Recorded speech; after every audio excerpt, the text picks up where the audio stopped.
Hi, this is Elle and welcome to another video. I'm sure marami sa inyo ngayon na bigla na lang kailangan mag-work from home dahil nga sa situation natin ngayon. Kaya magbibigay ako ng tips and advice paano tayo magkakaroon ng space kung saan mas magiging productive tayo. Dahil sa totoo lang, syempre hindi pa natin alam kung kailan talaga matatapos to.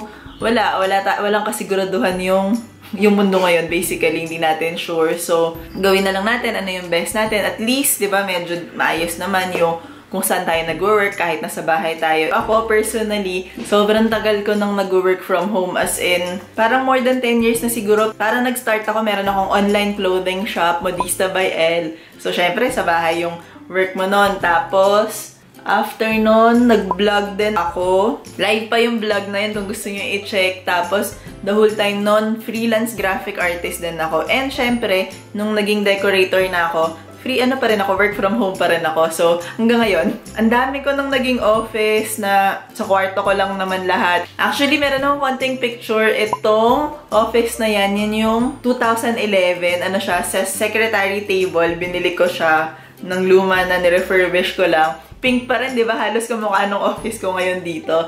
Tapos, yung next is 2012 ata nung nag-makeover ako ng lumang kwarto ko.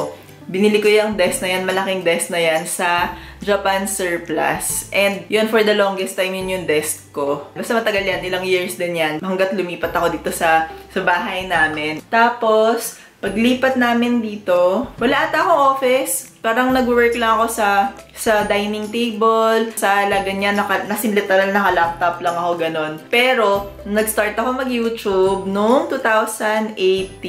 January yon 2018. Kailangan ko ng desk kung saan ako mag-i-edit. And yan yung naging makeshift na desk ko. Wala, ang tagal kong nag-aral mag-edit. So, yung unang video, 15 hours kong in-edit. After is, ito ng office na nakikita nyo ngayon sa likod ko. Yun na yung nag-makeover kami nitong kwarto. Ito na ako nag-work. So anyway, yan yung mga experiences ko sa pag-work from home. And yan yung mga sample ng mga office na pinagtrabahuan ko na very mga simple lang, kahit ano lang.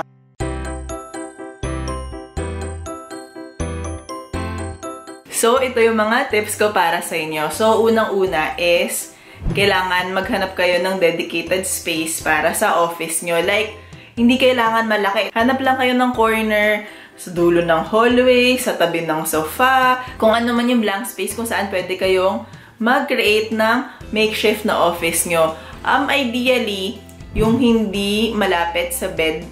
Alam mo yun, yung pinakamalayo dun kung saan kayo natutulog para at least medyo may separation ng work at saka ng sleep or ng rest. Pero kung wala kayong choice kasi nasa studio kayo or sa room nyo lang kayo pwedeng gumawa ng office, okay lang yun. Ang gawin nyo lang is tuwing umaga, pagkagising nyo, as in ayusin nyo agad yung kama nyo para masiseparate yung sleep mode nyo dun sa work mode nyo. Ideally, kung ano yung gagawin yung workspace, dapat medyo semi-permanent siya, hindi yung...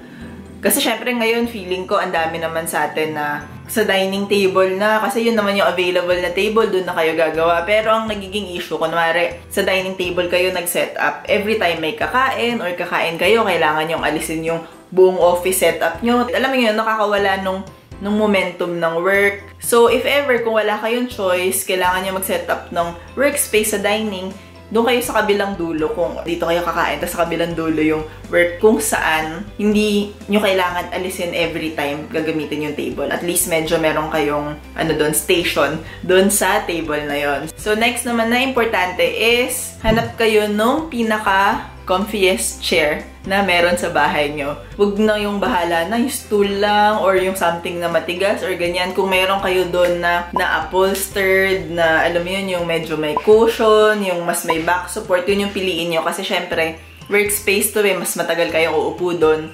Kaya, importante na komportable yung pwesto nyo. Huwag naman yung sobrang komportable, baka sa sopa kayo pumesto nun, tapos hindi na kayo magtrabaho or sa kama. Hindi naman ganon.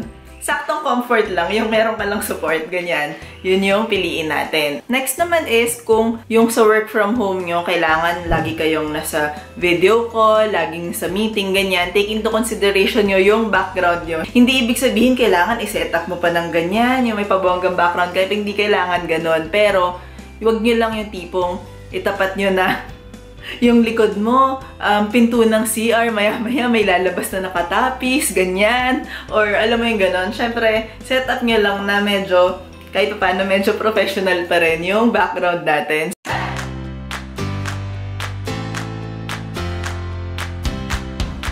And para sa video na to, gagawin ko kayo ng sample office setup dito sa isang corner dito sa bahay natin. So, una is, of course, hanap tayo nung table na pwede nating magamit. Kahit anong table lang, tipong yung mga lifetime na foldable na table, or alam mo yung mga ganun, kahit yung mga temporary table na pwede nating iset up, or manghiram tayo sa kwarto ni ganito kung hindi niya ginagamit. Dahil syempre, importante sa atin ng trabaho natin ngayon. Hiram lang tayo, hanap tayo ng meron tayo. And dito sa bahay, ang nakita ko is yung lumang desk na gamit ko. Actually, naghanap ako ng ibang table yung mas hindi desk para mapashare ko, mapakita ko na kahit ano pwede, kaso yan lang yung meron kami and hindi ako makalabas.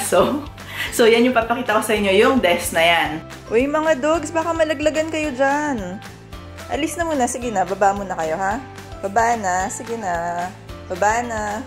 Christmas, baba na, sige na.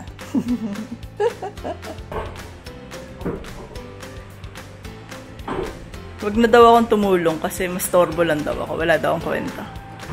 May disclaimer kung hindi ka tumutulong. Thanks. May isang floor ka pa.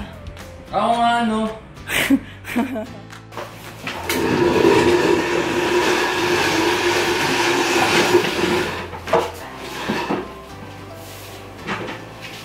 Then, gawa kayo ng lista na kailangan nyo everyday sa work nyo. Kung ano yung ginagamit nyo talaga daily, ilista nyo lahat.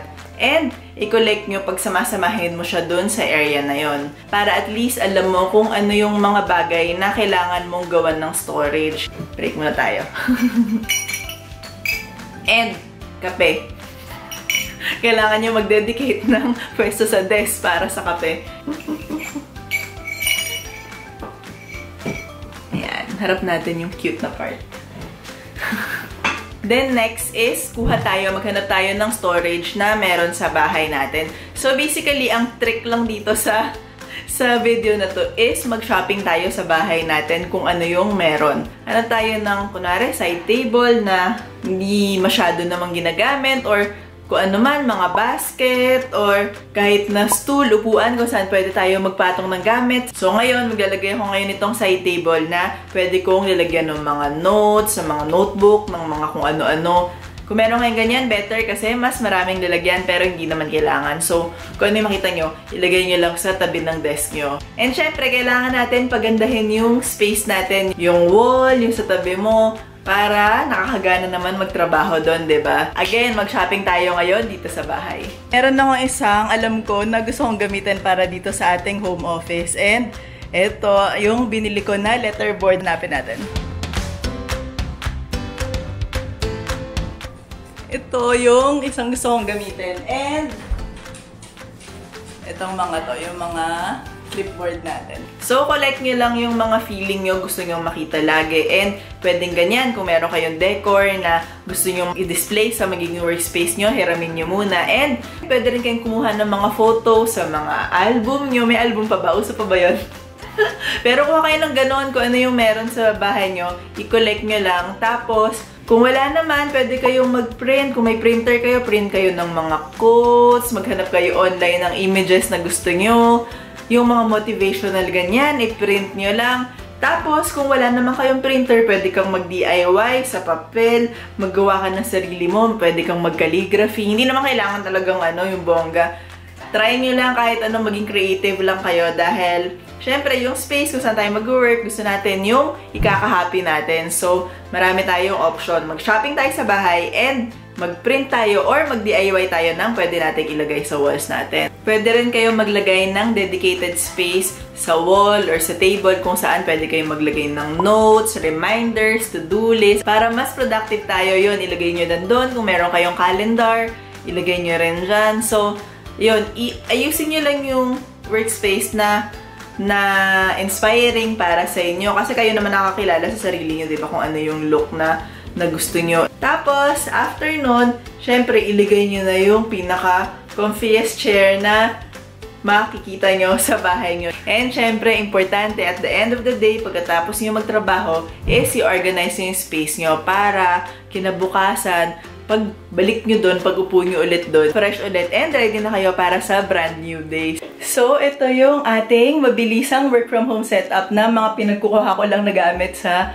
iba-ibang part dito ng bahay. And admittedly, syempre, mas nakalamang talaga ako dahil meron ako mga cute na naipon na gamit, tulad niyang pinili kong hindi ko alam saan ko gagamitin, yung iba mga sa project na hindi nagamit. Pero hindi nyo naman kailangan lahat ng may mga ganyan. Pwede kayong mamili kahit may isa lang na cute doon, may isa lang na ikakatuwa nyo. Ito, naglagay ako dito ng shelf. Meron dyang container para lalagyan ng mga earphone or yung mga maliliit na bagay para hindi nakakalat sa table. Actually, nandito yung camera dyan ko nilagay, pero well, gamit ko siya ngayon. Tapos, yan, meron tayong konting motivational something dyan. Syempre, may plan tayo dyan. And of course, ayan, meron pa tayong pa-promo, hashtag LUI Inspired. Maliban dun sa Instagram ko na LUI Decor, ito, LUI Inspired, meron din ako.